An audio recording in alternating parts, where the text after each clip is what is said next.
Il y a une fatigue particulière que beaucoup de gens portent en silence.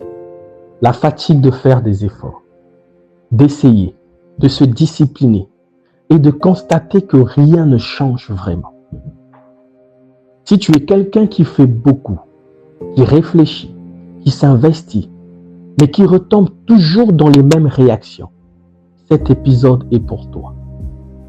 Aujourd'hui, je veux t'aider à comprendre une chose essentielle.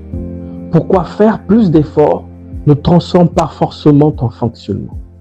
Et pourquoi ce constat, loin d'être décourageant, est en réalité profondément libérateur.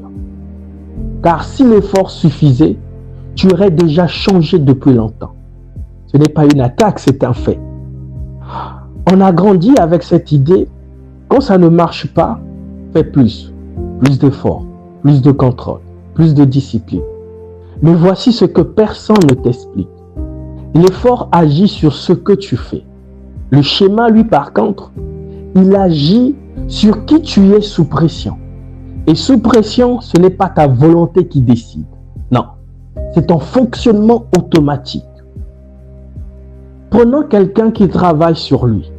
Il lit, il écoute des podcasts, il se promet de rester calme.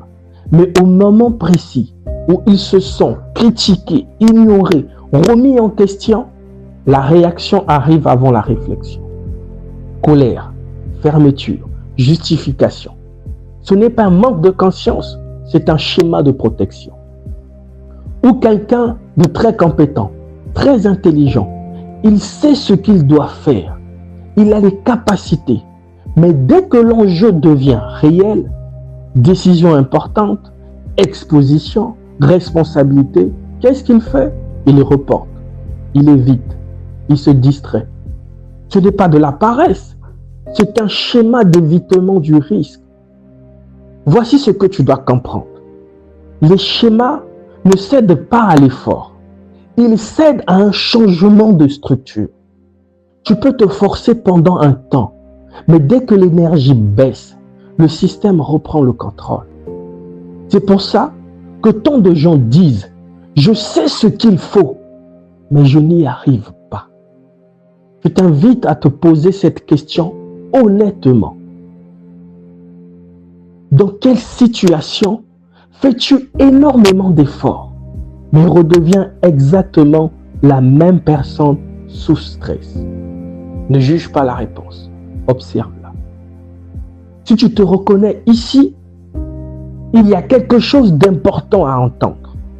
Tu n'as rien raté, tu n'es pas faible. Tu as simplement atteint la limite de ce que l'on peut changer seul, par la volonté. Et cette limite, tout le monde la rencontre un jour. C'est exactement pour cette raison que le coaching existe. Pas pour te pousser à faire plus, pas pour t'aider à voir quelque chose d'extraordinaire. Non. Le coaching existe pour t'aider à repérer le moment précis où le schéma s'active, à comprendre ce qu'il protège et construire une réponse différente, durable.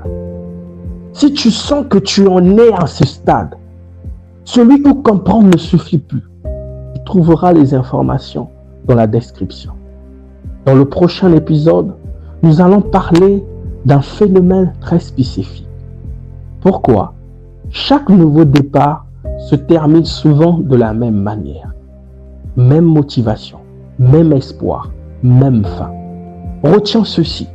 Tu n'as pas besoin de devenir plus fort. Tu as besoin de fonctionner autrement. Et ça commence par la conscience.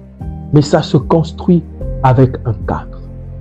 Je suis Steven, coach transformationnel et éveilleur de conscience.